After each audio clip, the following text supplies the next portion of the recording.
taking refined oil from us that talks tough on imposing sanctions on Russia. And back in 2022 wanted to blame and villainize India for buying oil from Russia. Well, our foreign policy keeps that nation first ahead. We did not budge under Western pressure, and today our decision is the reason why India is a global oil refining hub and a bigger exporter of oil products to Europe than even Saudi Arabia. India is emerging as one of the largest petroleum products exporter to Europe. As per latest reports of some global tracking agencies, India has emerged as the fourth largest oil refiner in the world, with at least 15 to 17 European nations among India's top 100 export destinations. As per estimates, the highest importers of refined petroleum products from India are nations from Europe, with exports reaching over 1.5 lakh barrels per day. This is especially important as the same Western nations directed a lot of ire against India for purchasing Russian oil in the aftermath of the Ukraine war amid surging global oil prices. ये Ukraine की लड़ाई के कारण petrol वाले तेल की कीमत ये दुगना हो चुकी और हम पे बहुत दबाव था कि कुछ देश से लें, कुछ देश से नहीं लें, कैसे लें, किस कीमत पे लें। और इसमें भी मोदी सरकार जो है और खुद प्रधानमंत्री की सोच थी कि जो हमारे राष्ट्र हित में है हमें करना चाहिए, और अगर कहीं दबाव आए तो हमें दबाव का सामना करना चाहिए। Forcing India to call out Western hypocrisy vis-a-vis Russian oil. You know, it's interesting because we've seen for some time what looks almost like a campaign on this issue. Now, I was just reading a report today that in the month of March, Europe has bought, I think, 15% more oil and gas from Russia than it did the month before. Now, as India's oil exports to Europe surged by over 2.5 lakh% as compared to 2018, the biggest question emerges. Is West's hypocrisy on Russian oil imports finally exposed? And on that report, we have Union Minister Hardeep Singh Puri with us this evening. This report, Mr. Puri, getting a lot of attention, that India has become Europe's top supplier of refined fuel, petroleum products. That's sort of a headline-grabbing story doing the rounds that India has surpassed Saudi Arabia. Can you tell us more about what the facts are in this context and where we stand? Thank you very much, Arnab. I'd be happy to take you through the facts as I understand them and do some context setting. Yes. Let me clarify at the outset that insofar as Indian supplies of refined petroleum products to Europe is concerned, we used to do an average of about 154,000 barrels a day before the Russia-Ukraine military operation, and we are doing about 200,000 barrels a day now. And this varies from time to time depending on the global situation. Now, the interesting thing is, as far as Saudi Arabia is concerned, in the interest of objective context setting, Saudi Arabia has a refining capacity of about 3.3 million barrels a day. And they consume domestically 3.7 million barrels a day. So it stands to reason that Saudi Arabia does not have the exportable surplus. So it's very possible when analysis is done, some people seem to overlook that. But the good part of the story here, and what should really grab attention not only in India, it's outside, is that we have steadily moved, Arnab, from being a deficit country insofar as refining is concerned. We have moved from 2001, from the Vajpayee era onwards, which has been accelerated by the Honorable Prime Minister. We have now moved into a major refining global hub. We are now only after, I think, the United States, China and Russia. We are the fourth largest global refining hub. But the even better news is that our refining capacity is going up, whereas in all these other countries, the refineries, the small ones, are either closing down or, not expanding. Today in India, if memory serves me right, we have a refining capacity of something like 268.7 million metric tons per annum. I'll repeat that, 268.7 million metric tons per annum. And we already have plans in motion, plans which are currently being implemented as we speak, to take that capacity up to 310 million metric tons per annum. And we are now having brainstorming sessions amongst us whether this should go up to 400 million metric tons per annum or even 450. Because apart from refined petroleum products, Arnab, we also produce petchem. And India, as a fast-growing economy, growing at 7%, our global average, if you look at our per capita consumption, is much lower than the global average, much lower than China's. So we will need to ramp up our petchem production also. Insofar as the exports are concerned, when the Ukraine-Russia military operation took place, our imports from Russia were a minuscule. It was about 0.2%.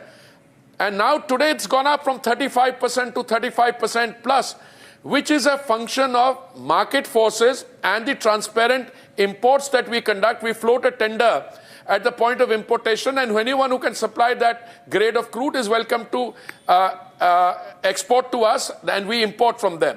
Today we are in a situation, there's enough oil available in the world. We have a very good increase in our consumption, in our demand for consumption. It's likely to go up by 25% of the total demand in the next 20 years will come from India.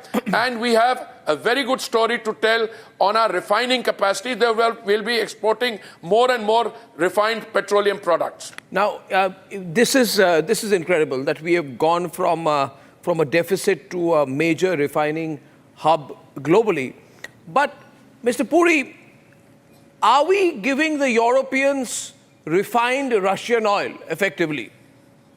Are we taking the crude from Russia, refining it here, making it Indian refined oil and sending it back? Because the EU foreign policy chief, Joseph Borrell, had said that if diesel or gasoline is entering Europe coming from India and being produced with Russian oil, then it is a circumvention of sanctions and member states have to take measures. This was said by him sometime. There are no sanctions on Russian oil. No, a lot of people have made a lot of statements. Let me assure you, there are no sanctions on Russian oil. When the European Union and the other countries in the West decided to take an ideological position on Russian oil, I want to remind you, at that point of time, all Russian energy coming through a pipeline to Hungary was exempt. And Hungary is a European Union country. And all energy going by a pipeline to China was exempt. And all energy being exported from Sakhalin in East Asia to Japan was exempt. Point one. The only stipulation was that they wanted to place Russian oil under a price cap. And we were quite happy.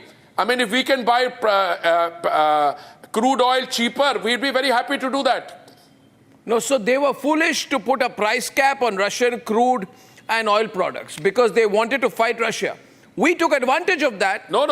We took advantage of that and said, give us the crude, we'll refine it and give it to the rest of the world. Have we done that? No. I don't think, I would be very careful. I spent 39 years in the world of diplomacy. I want to say very clearly that they took a position. They were actually, the United States and other countries were very happy that we were buying Russian oil. Because Russia produced, Arnab, something like 13 million barrels a day at that point of time. Yes. Supposing that 13 million barrels of oil had gone off the market, we would have put more pressure on Saudi oil and on UAE oil, which means the price of oil would have gone up to 200 barrels. You're saying the West is happy that we are buying Russian oil. So are they just... You're saying they're actually very happy that we are buying Russian oil, which means it's all drama when they say we are funding the war. Well, no. You see, I'm not the anchor, you are, so I must give you the privilege of choosing your adjectives. When you say they're happy, I think they have told us in confidence that they are happy that we are buying Russian oil because we have been able to keep global oil prices under check. They are also very happy, I think, that it's been done in a structured way. And if they have a sanction on some entities, etc., we are happy to comply with that. So I think it's a win-win for both sides. And today we are in a situation to diversify. We have diversified our imports from 27 countries to 39 countries. And we are in the happy situation today of providing relief to our consumers. You've been very smart. Yesterday on Dhanteras and today... You've been very smart. I would say that Hardeep Singh Puri is a very canny man. He saw the advantage, the government saw the advantage, and eventually it's being routed back to Europe. And with your 39 years in diplomacy, you probably know that there's a lot of Western hypocrisy anyway, that they say one thing and do another. You're taking advantage of the fact that you know them well. But I think the Honorable Prime Minister has been very clear and steadfast in his commitment to providing energy to the consumer at the lowest possible price. On 3 occasions, he has reduced the price by twice. He has decreased the excise duty in November 21, in May 22, and once a few months ago when 2 rupees it came down. So the total price of petrol and diesel has come down by 16 rupees and 13 rupees in the first thing, and it has come down subsequently by another 2 rupees. And yesterday, we took a very far-sighted decision, thanks to the Honorable Prime Minister's commitment, where we have done some freight rationalization. So in some of the far-flung areas, in far-flung states, the price of petrol and diesel has come down by as much as 4 rupees per litre. Let me give you some statistics. In Arunachal Pradesh, in Tawang, it has come down by 3 rupees 72 paise petrol, and diesel by 2 rupees 89 paisa. In Lumla by 3 rupees 96 paisa per litre, and diesel by 3 rupees 12 paisa. We have done the same in Himachal Pradesh, Uttarakhand, Mizoram, Odisha, and the whole country. So all the geographies have been covered, except which are ones which are poll bound. And that we will do after the current round of elections is over. And I think this is a very big development, that whilst prices all over the world are going up, Modi's Bharat brings the prices down, and the benefit to the consumer is immense. That's actually huge, but how the media is. We only report when prices of fuel go up. Have you ever seen in all these years the media report a story that fuel prices have gone down? But now that you've said it, I'm sure a lot of people will take notice of it. I repeat my question to you, the previous question, Mr. Puri. I think our oil diplomacy has been absolutely brilliant. It's practical, it's national interest oriented, and it's also very, if I would say, very, very flexible to the changing situations globally. However, Mr. Puri, I repeat my question to you. To somebody sitting in Europe today, in Switzerland or Germany or wherever they are, would you say that they will have to swallow the fact that the oil they're eventually using is, after all, or can be, after all, Russian oil, routed through Indian refineries? So they have to sort of swallow their pride a little bit, but isn't that a reality? I liked the use of your term practical, national interest oriented. That sums up the Honorable Prime Minister. But the refined petroleum products that they are not getting just from India, they're getting them from all other parts of the world also. And they will import those products based on price sensitivity. But by the way, it would be useful for someone also to see how much of other energy is being imported directly by Europe from the Russian Federation. So I don't want to go into that detail, but this was a talking point. Let me assure you, it's no longer a talking point. I once had a European Union resident ambassador come to see me, a resident envoy come to see me and said, I've come to talk to you about this. I said, I'm very happy to meet you. I always like to meet friends, but check your facts before you have a discussion with me. I'm also in this game, and I know that. I think what you said about our policies being practical, national interest oriented, and flexible, in tune with the changing global environment. That sums up Prime Minister Modi's energy diplomacy, or I might say overall diplomacy as well. Mr. Puri, last question. After this war ends, because all wars come to an end and eventually there is a negotiation, and then the West will become practical, regardless of whether Trump comes to power, they'll realize that this price cap on Russian crude and oil products to diminish Russia, to diminish their earning from oil, it's not going to work. It's failed. Then things will change. What when the price cap is removed? Because the artificial price cap. Then what happens to where we stand? How does it impact India? You know, I'm not a soothsayer, and I find it very difficult, even though I know you for many years and I respect your crystal gazing, if I may call it. You know, if the war ends and they are able to export freely, I don't know what the international price of oil is going to be, because Arnab, today there is more oil on the market than there is demand. I mean, before all this global turbulence started, the global production and consumption was something close to 105 million barrels a day. Then the OPEC Plus introduced price cuts, and they brought it down to about 97 million barrels a day. In spite of all the global tension, Iran, Israel, the problems in Gaza, Lebanon, and the Ukraine-Russian thing, oil markets, oil prices are not going beyond 72 or 75. So I suspect once the war ends, we will be back to a realization that there are limits to controlling production. I think many countries realize that instead of effecting production cuts, they may be better off in using their oil, extracting it and selling it. So I expect oil prices to stabilize and come down with the passage of time and the end of the war. I'll only wrap by saying this to you.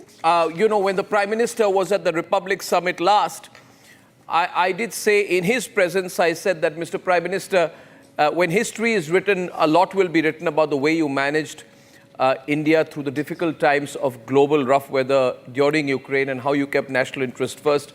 I may add by saying that when that book is written, Mr. Puri, there will be one big chapter on oil diplomacy and how all of our, the steps that we've taken, the innovation we've shown has really taken India into a different league. So the headline of the day, ladies and gentlemen, I also appreciate the candor of Hardeep Puri, not trying to swing away a headline saying, oh, we've replaced Saudi Arabia. He said they've got a lot of domestic production. But for me, the big takeaway is all the people who criticized us for funding the war and working with Russia are having to come to terms with where we stand as of tonight. Thank you so much, Mr. Puri, and happy Diwali to you.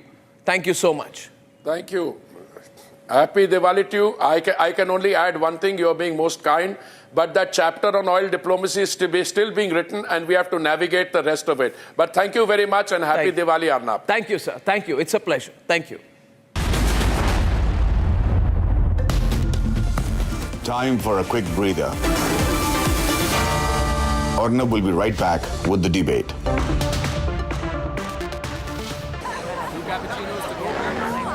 I don't care for no songs and proses. I don't care for no sweet boys with roses.